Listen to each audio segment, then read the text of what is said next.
आम्ही शिवसेनेचे पदाधिकारी आहोत, शेतकरी मित्र सगळ्यांनी माननीय तहसीलदार शिंदखेडा यांच्याकडे निवेदन दिलं।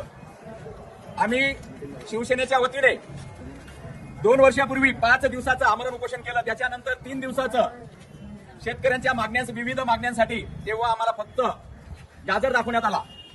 त्या प्रश्नांपैकी एकही प्रश्न तहसीलदारांनी तेव्हा सोडवले नाही, सरकारने सुद्धा दखल घेतली नाही।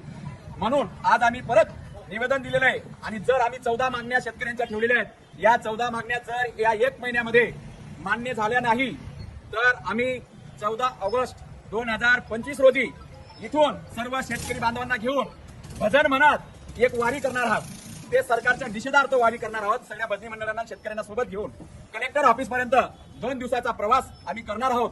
आमच्या मागण्या अशा आहेत की शेतकऱ्यांचा सातबारा कोरा झाला पाहिजे आणि या युती सरकारने वचननाम्यामध्ये शेतकऱ्यांना वचन दिलेलं होतं की आमची सत्ता आल्यावर तुमचा सातबारा कोरा करू। आजपर्यंत सातबारा कोरा झालेला नाही, साधा 10,000चं अनुदान शेतकऱ्यांना दिलेलं नाही। त्याचप्रमाणे जी लाईट जंगल लाईट असते ती जंगल लाईट जर रात्री 8 तर पहाटे 5 पर्यंत ती लोड शेडिंग असली, बंद असली किंवा लोड शेडिंग असली, दिवसा लाईट असते, रात्री जर लोड शेडिंग असली तर आमचा शेतकरी दिवसा लाईट नसल्यामुळे तो जी फवारणीसाठी पाणी लागतं ते पाणी कुठून आणणार?